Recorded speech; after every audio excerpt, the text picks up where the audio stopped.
We were given this life and no roadmaps or instruction manuals were handed to us. We were left with blank pages to write our own story. No matter what we do, no matter how we do it, years of our lives go by. They are in a continuous motion and we have to keep up with them. Sometimes we might have to run. Other times we might have to rest and just let them pass. Did you keep up with this past year? Do you feel you're in front of it, or did it overcome you? How satisfied are you with the life you've built until this moment? All you did this past year resulted in the perception you have now about life.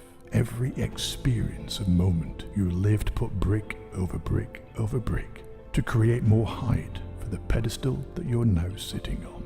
How high are you sitting now? Can you see peak of mountains and tall buildings, or are you still looking at them from the ground?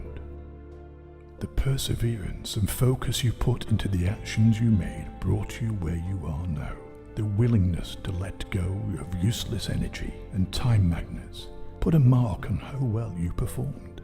The attention you paid to creating your work environment weighed a lot in the outcomes you achieved. A good recipe needs certain amounts of each ingredient. There's a certain balance you need to acquire so that you get to enjoy the end results. How does your life taste now? Did you follow the recipe that your soul needs? Or did you let others mix their own ingredients for your life? Life will sometimes put us in environments that will make us feel weird and even helpless. We might even feel overwhelmed by so many unfamiliar elements surrounding us. Whether such backgrounds will affect our life or not is all up to us. The way we react to things that are happening to us is what creates a good or a bad life for us. It's about whether we choose to see the lessons and learn from them, or just focus on blaming life for putting us in those circumstances. What lessons have you chose to see in the experiences this past year gave you? What have you learned? We will never be offered life advice on a silver plate that somebody will bring to us as we sit and wait for a miracle to happen. We have these two eyes to notice and see. If we just open them enough, we might have the chance to observe all the opportunities and doors to open that life gives us. We can choose to see in every experience a lesson, a blessing, or even a hint for what we need to do next in order to create the life we want. How much do you see as a blessing from the life you have lived until now? How grateful are you for what you've got to experience this past year?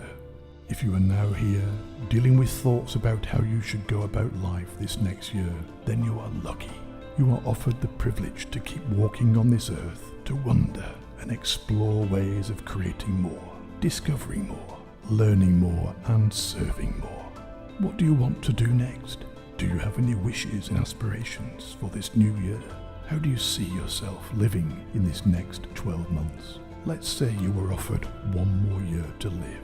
No matter what you do, no matter what medication or treatments you'd use, you'd still be granted one more year of life. What would you do in these last 12 months of your life? How would you treat the people around you? What words would you choose in your conversations? What books would you read? What places would you go to? What would you do? Nobody knows how much life they have left. We are gifted with life, but it has its limits. We are offered opportunities and chances, but they are not infinite. We receive years of life, but none of us knows for sure how many. Why not make this new year the best one yet? We don't know where we're headed and for how long, so why not make it a remarkable one? Forget the education you received that limited your thinking. Forget what others said about your looks or your ideas. Forget the failures you had and remember only the lessons they brought. Why not start over? Start from scratch. We're about to experience new seasons that can help us create new scenarios for our lives. We're about to step into a new episode of our life's soap opera. So why not make it win an Oscar? Why not bring our truest and most authentic self onto the set of our life and play the best main role that we can? Why not make this new year the year that we got awarded for putting in the hard work and preparing for this role that so many other people noticed and appreciated? Why not?